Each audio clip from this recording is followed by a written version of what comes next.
Call 911. He's trespassing on community property. That was the first thing I heard. Screamed with such shrill intensity, it made me spill boiling hot coffee all over my shorts. I darted to my window in panic, heart pounding, thinking someone was being attacked or a fire had broken out. Instead, I saw my neighbor, Linda, red-faced and foaming at the mouth, waving her iPhone like a dagger in the air, while pointing at my black Jeep, parked neatly in my own driveway. Her eyes bulged, like she had just seen Satan himself parallel park, and her other hand trembled as she attempted to snap photos. Her voice still screeched incoherently about community bylaws and illegal parking. I froze for a second, trying to compute what dimension I had woken up in. Sunday morning peace was murdered right there on my lawn, and the killer's name was Linda. I walked outside cautiously, still in my pajama shirt and damp shorts, expecting to calm her down, or at least get some clue as to what had triggered this meltdown. Linda spun toward me like a wind-up jack-in-the-box, jabbing her finger toward my Jeep. "That vehicle," she barked, "is in violation of our homeowners association's rules. This is community property, and you're blocking visual harmony." I blinked, staring at her like she had sprouted antlers. "Linda," I said slowly, "it's my driveway. I bought this house 2 years ago. I think I'm allowed to park in it." But Linda was already on the phone with emergency services, pacing in tiny, aggressive circles like a mall cop chasing ghosts. "Yes, 911, yes. There's an aggressive male trespassing on HOA-regulated space. Yes, he has a large black vehicle, and he looks confrontational. 2 police officers showed up faster than I expected, probably assuming someone was being held hostage. When they got out of the cruiser and saw Linda pointing at a parked car and me holding a coffee mug with "World's Laziest Neighbor" written on it, I could almost hear their souls deflate.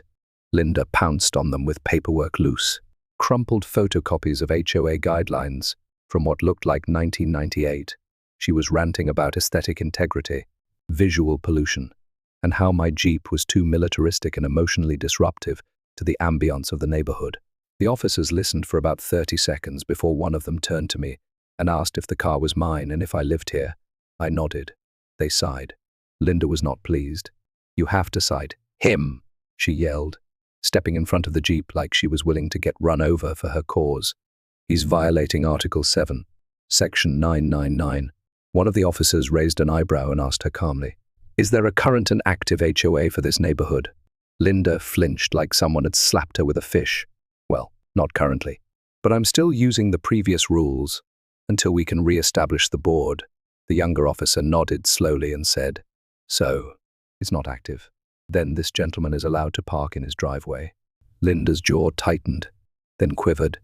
"This is a disgrace to suburban order," she shrieked. "I will escalate this to the county." After the officers left, shaking their heads, Linda didn't back down. That night, I came home from the grocery store to find a typed letter taped to my windshield, decorated with clip art of gavels and warning symbols. It claimed I had violated visual consistency laws and that a fine of $75 was due to the community fund. The letter was signed, "Linda, acting HOA president, temporarily reinstated in spiritual capacity." I laughed so hard I nearly dropped my bag of frozen waffles. This woman had declared herself a spiritual leader of a non-existent board and issued me a fine like she was running a bootleg version of the HOA. But the next few days were anything but funny. Linda escalated her crusade. Every morning, she stood outside with a clipboard, taking photos of my car from different angles, like it was a crime scene. She flagged down my Amazon delivery guy and told him he was breaking federal code by parking in her easement zone. She even harassed my friend, Mike, when he came over, asking for his vehicle's registration to ensure community compliance.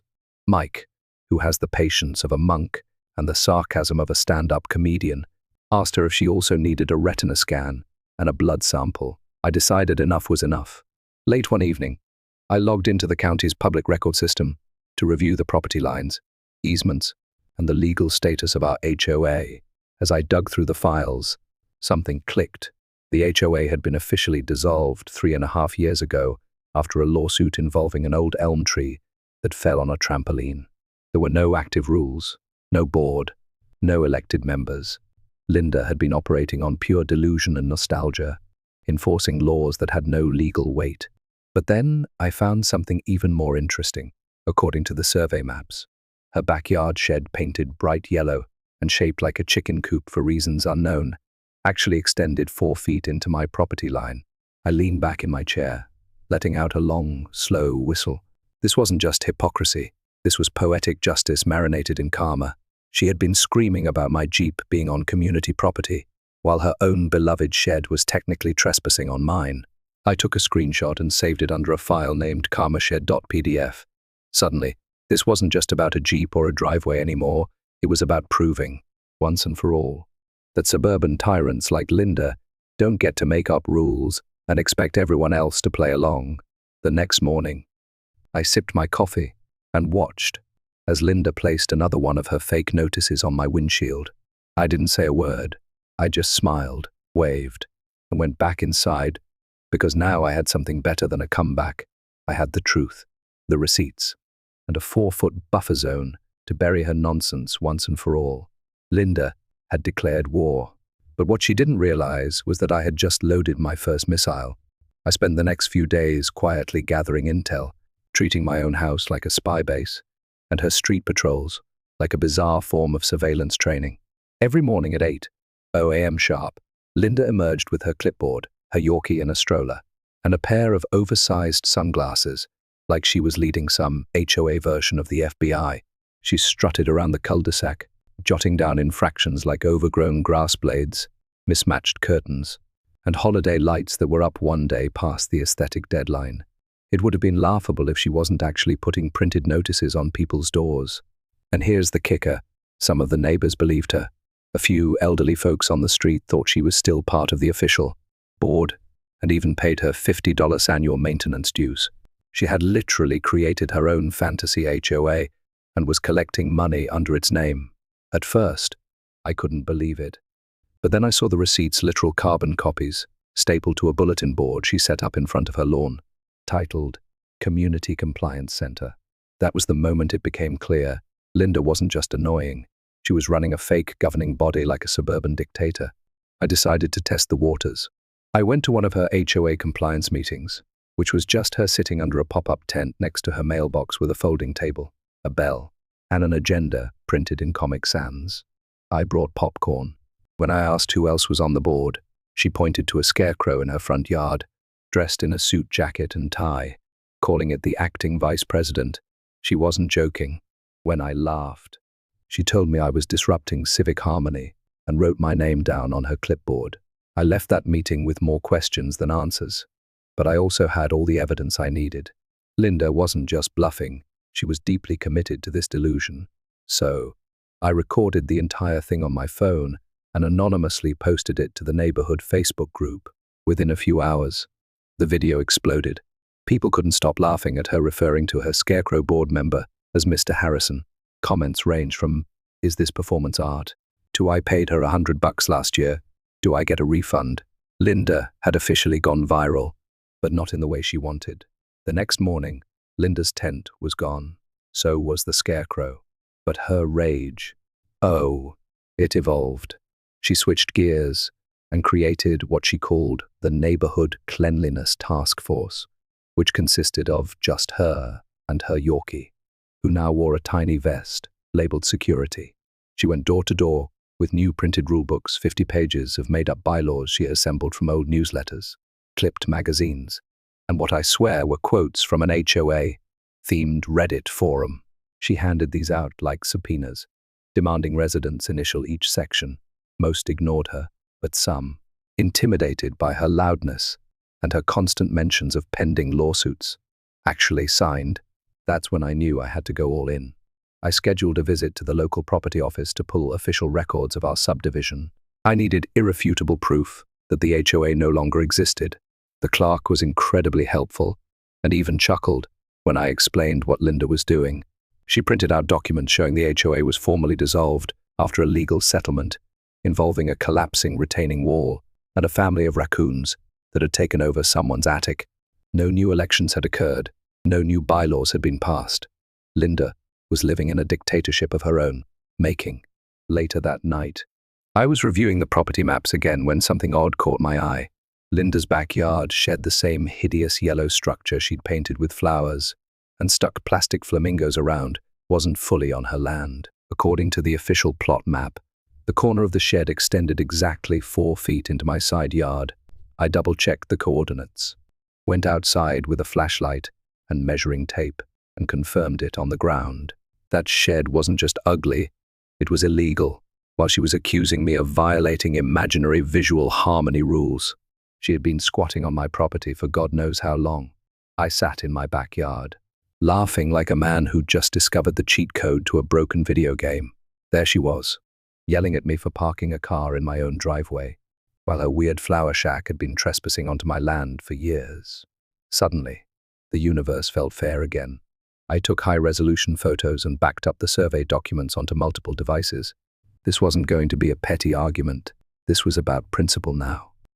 The next morning, I walked past her house with a smirk and greeted her Yorkie with a cheerful, "Good morning, officer." Linda, still rattled from the Facebook video fallout, didn't respond. Instead, she was busy handing out what appeared to be community yard rankings. She had laminated scorecards with lawn, appeal, color consistency, and trash can alignment. I scored a 6.5 out of 10. I pinned it to my fridge like a kindergarten report card and took a photo for my group chat. But Linda wasn't finished. That evening, she slipped another letter under my door, this one laced with accusations of malicious sarcasm and hostile landscaping. She accused me of psychological intimidation via wind chimes and claimed the reflection from my car windows was causing glare-related distress to passing children. I didn't even know how to respond.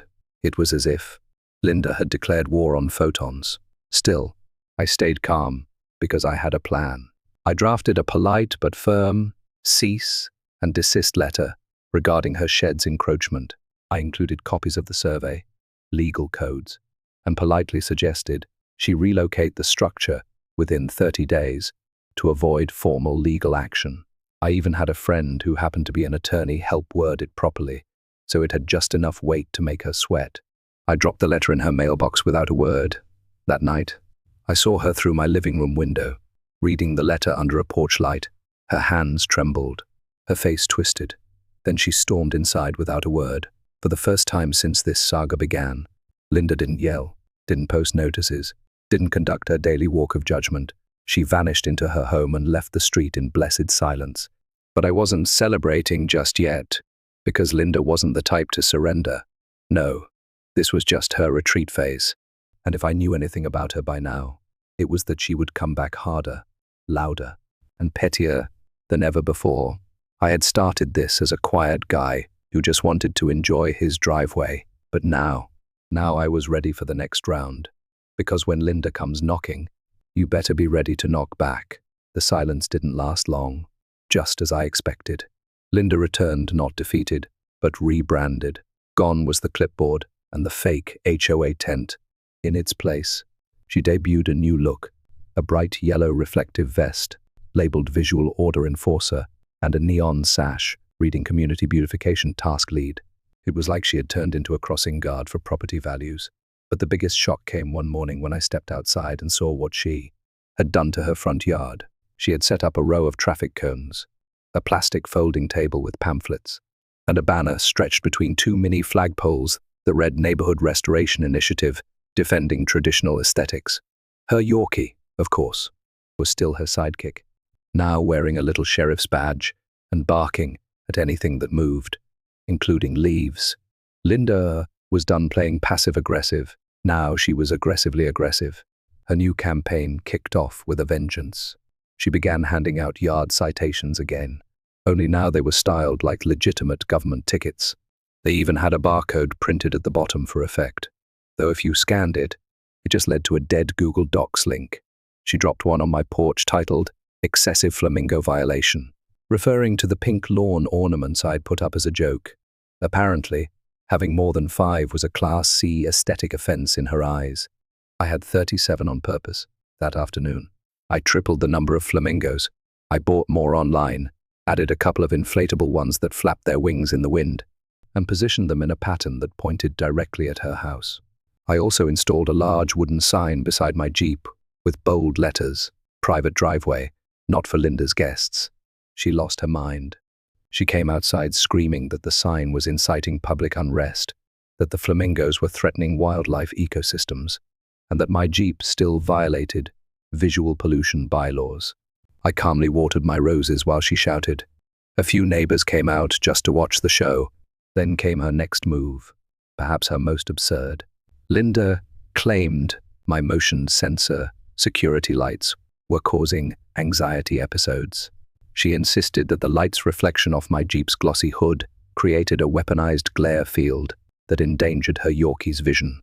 I didn't think she could top herself, but then she filed a noise complaint against my wind chimes. That's when I knew I had to escalate.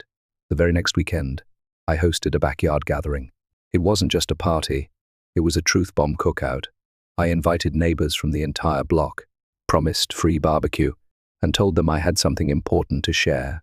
I strung up fairy lights, fired up the grill, and printed out 50 flyers labeled Community Truth Night.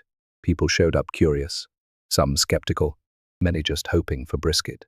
Once everyone was seated with their paper plates and sweet tea, I stood in front of a projector screen I had pinned to my fence.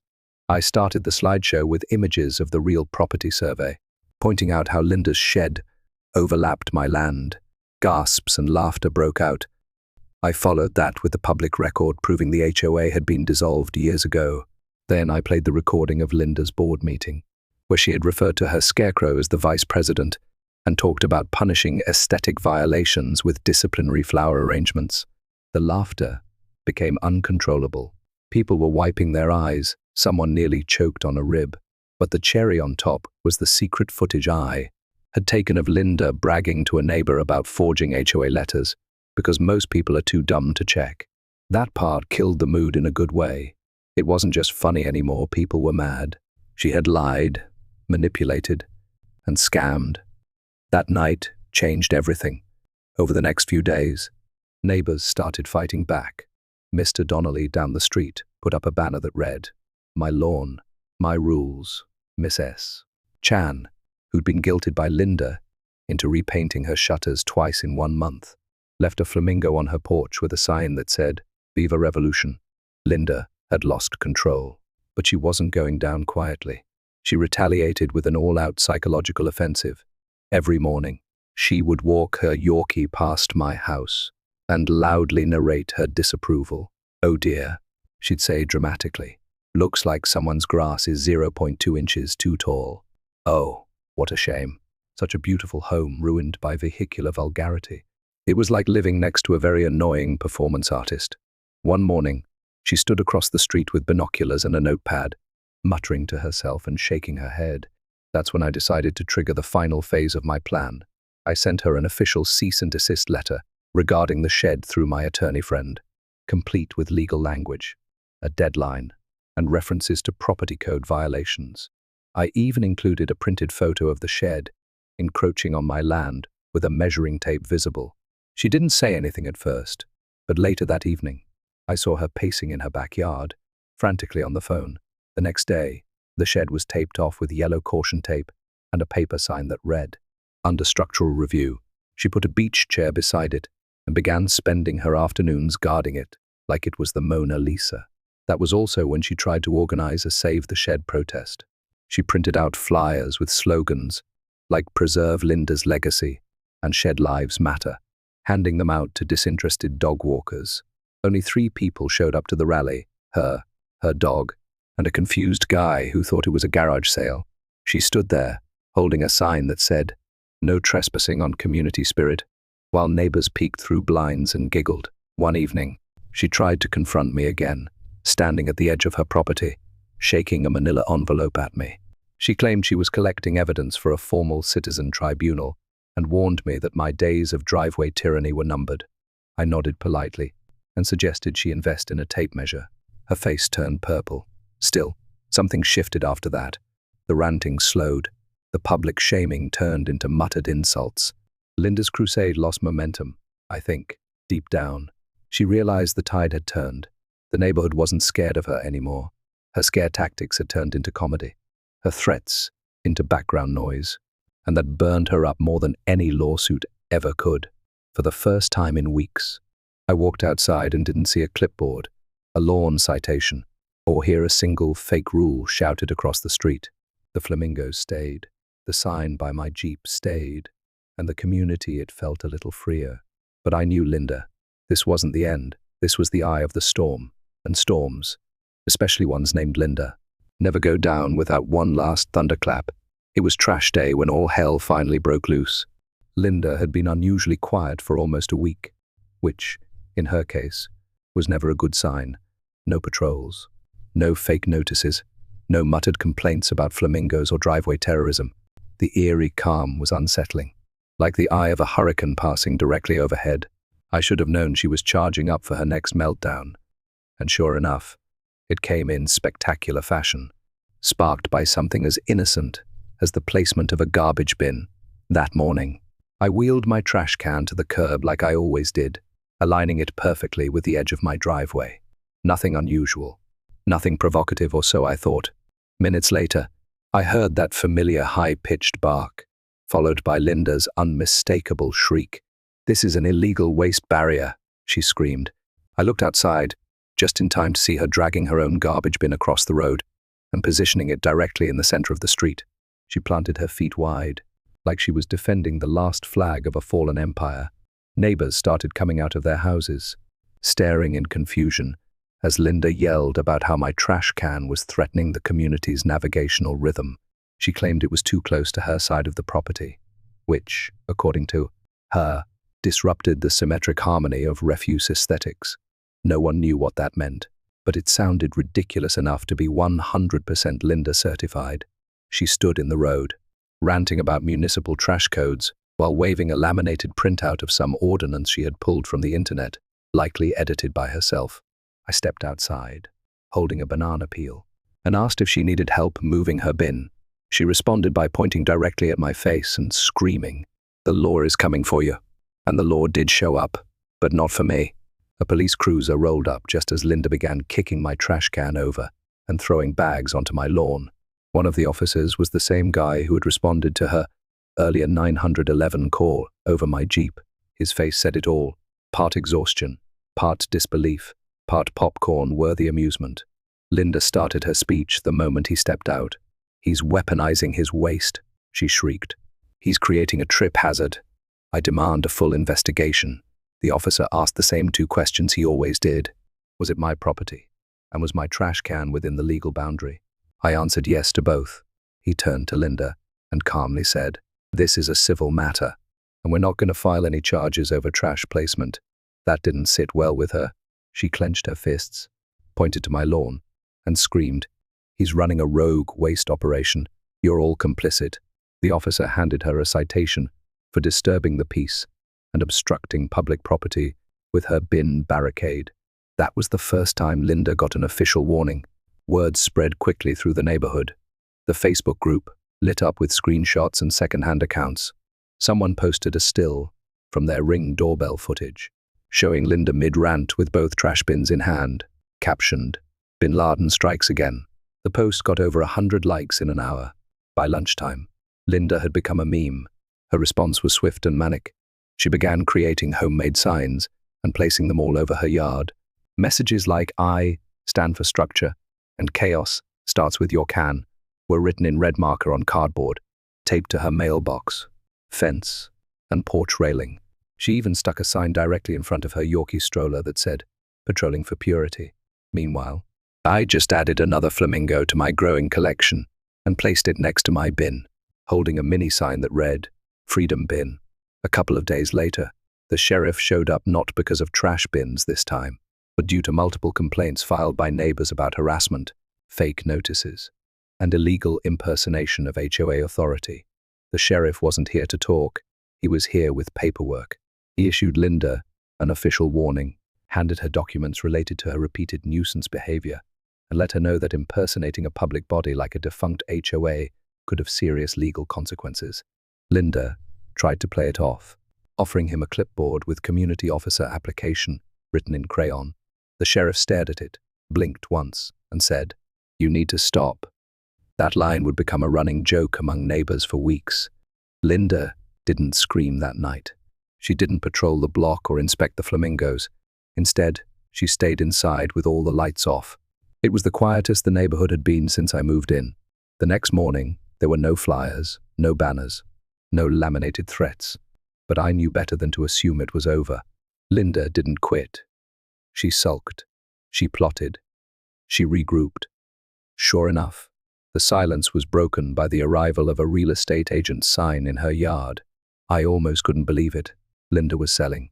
The woman who declared herself the protector of suburban perfection was packing up and leaving. I walked past her house that day and saw her through the window, boxing up her compliance forms and plastic garden gnomes. She looked furious, like she was being exiled by barbarians. Maybe. In her mind, she was. Later that afternoon, the neighborhood chat blew up again. Someone had spoken to the realtor and found out Linda had demanded that any prospective buyers agree to her personal code of neighborhood conduct. The agent had politely told her that such a clause wasn't legally enforceable and could tank the sale. Linda responded by threatening to list the house herself, but that plan died when no one would give her the time of day. Then came the open house. I couldn't resist. I cleaned my Jeep till it shined like obsidian and parked it right in my driveway, directly across from her open house signs. I propped up the driveway sign again and made sure my flamingos were all facing the property, like a plastic army in formation. Linda stood outside near the entrance, with a smile that looked like it was stapled to her face. But when potential buyers started asking about the viral videos and whether she really had a shed on someone else's land, her face slowly crumbled. One buyer asked me directly what kind of neighbor she had been. I didn't even have to answer. Another neighbor chimed in with, she tried to fine me for having blue hydrangeas. A third added, she said my kid's bike broke the symmetry of the sidewalk. Linda just stared as, one by one, buyers walked away, laughing or whispering. The open house bombed completely. The next few days were uneventful, except for the quiet packing sounds coming from her garage. It looked like Linda had finally realized she couldn't control the uncontrollable. The last time I saw her, she was standing on her porch, arms crossed, glaring at my Jeep as if it had personally ruined her life. Maybe it had, in its own silent way, but I didn't wave or gloat. I just sipped my coffee and watched as the woman who once thought she ruled the street prepared to leave it, one box at a time. The morning Linda's moving truck finally arrived. The entire neighborhood felt like it was holding its breath. The street had never been so quiet, so filled with a weird, giddy anticipation. It was like everyone was peeking through blinds, waiting for the finale of the longest-running, least-wanted drama ever staged in suburban history. A few neighbors even took chairs onto their porches under the pretense of just enjoying the weather, but they weren't fooling anyone. This was the show. Linda was finally leaving, and no one wanted to miss the last episode. I watched from my front window, with a mug of coffee in hand, steam curling lazily upward, as two movers began hauling out furniture that matched Linda's personality perfectly. Everything was either pastel-colored, rigid, or oddly shaped. I spotted that ridiculous gnome statue with the judge's gavel and nearly choked on my drink. It was like watching a villain pack up their lair, but what made it even better was that she looked absolutely furious. Her lips were pressed in a straight line, her jaw clenched, and her eyes scanned the street like she was daring someone to cheer. Nobody did, at least. Not yet, but I could tell everyone wanted to. Then came my favorite moment of all. As the movers were loading her yellow backyard shed into the flatbed, one of them knocked over a "Keep Off My Property" sign Linda had stabbed into her lawn years ago. The thing split in two, and she lost it. She yelled at the guy, then turned to a second mover and accused him of intentional property sabotage. They both looked at each other and kept moving, like she hadn't said a word. It was poetic, watching her scream at people who didn't care, pack boxes that no longer mattered, and stomp through a street that had unanimously voted her off the island in spirit, if not in writing. I could have left it there. I could have let her pack up and go with the bitter satisfaction that she was finally out of everyone's hair. But I'm not built like that. I believe in making memories. So, I prepared one final gift. The night before, I'd gone on Amazon and ordered a custom banner. As the moving truck started backing out of her driveway, I activated my drone and sent it into the sky. It looped once around her roof, then hovered high above with the banner trailing beneath it. Driveway wins. HOA Linda loses. The neighborhood erupted in laughter. Even the mailman clapped. Linda froze mid-step, one hand gripping a flower pot, the other holding her Yorkie's leash. Her eyes locked onto the banner, and her whole body shook. For a second, I thought she might actually burst into flames from pure rage. But then, just like that, she stormed into the passenger seat of the moving van, slammed the door, and refused to come back out. She left the final loading to the crew, who seemed more relieved than annoyed. I thought that was the end. I really did. But then, 10 minutes later, her window rolled down as the truck idled by the stop sign at the end of the block. Her face popped out like a jack-in-the-box with one final declaration. "This entire neighborhood is toxic. You'll see. You'll all see." The words echoed down the cul-de-sac, accompanied by the slow rumble of the truck pulling away. It was so melodramatic. I half expected it to start raining or for thunder to roll in the distance. But the sun kept shining, the air stayed crisp, and the only thing that fell was a single pink flamingo feather from one of the decorations I had hanging from a tree. It floated down like nature itself was throwing confetti. The days after her departure were like discovering peace for the first time. No more fake notices. No more screaming about community bylaws that hadn't existed for years. People started leaving their trash bins out a little longer, just because they could. Someone planted blue hydrangeas right on the corner Linda used to patrol. I hosted a small brunch in my driveway, purely out of spiteful joy, complete with a pancake griddle and chairs for anyone who wanted to talk about their favorite Linda memory. The stories came pouring out. Mr. Donnelly talked about the time she threatened to file a complaint over his Halloween decorations. Mrs. Chong told us Linda once took a ruler to her porch to measure if a hanging plant was overhanging by too many inches. We laughed until we cried, but the best surprise came about a week later when I found an envelope in my mailbox with no return address. Inside was a single sheet of paper, a formal letter from the county confirming that the illegal encroachment of Linda's shed onto my property had been noted and cleared. Apparently, she'd been forced to settle a small fine and sign a document acknowledging the violation. I didn't even know the process had been completed. It felt like the universe itself had rubber-stamped the end of the Linda saga. Even better, the house didn't sell right away. Word about her antics had spread far and wide, and no one wanted to buy a home with that much drama history attached to it. Eventually, the real estate agent dropped the price, and rumors spread that it was picked up by a quiet, retired couple who liked flamingos. I didn't verify it, but I loved the idea that Linda's former battleground was now being repurposed into a pastel bird sanctuary. By the time summer rolled around, everything felt different. The street was friendlier, lighter, happier. Kids were riding bikes without being interrogated. Garden gnomes popped up in defiance. Someone made matching T-shirts that said, "We survived HOA Linda," with a tiny driveway illustration on the back. And as for me, I finally parked my Jeep without looking over my shoulder. It just sat there quiet, clean, unbothered like it had always belonged. Sometimes, I sit on my porch with my morning coffee and think about everything that happened. It's bizarre how one person can stir so much chaos over something as simple as where a car is parked. But in a strange way, I'm thankful. Linda taught all of us something important. She reminded us to stand up for our rights, even if the issue seems petty. She showed us that bullies don't always win, especially when the community unites. And she taught me that revenge can taste like maple syrup and scrambled eggs when served on a sunny driveway, surrounded by plastic flamingos and laughter. As for Linda, who knows where she ended up? Maybe she found another neighborhood to torment. Maybe she joined a real HOA and is finally living her dream of writing citations that actually matter. Or maybe she's still yelling at trash cans somewhere. But wherever she is, I hope she knows that the driveway she once tried to conquer still stands tall, unmoved, unbothered, and parked on every single day.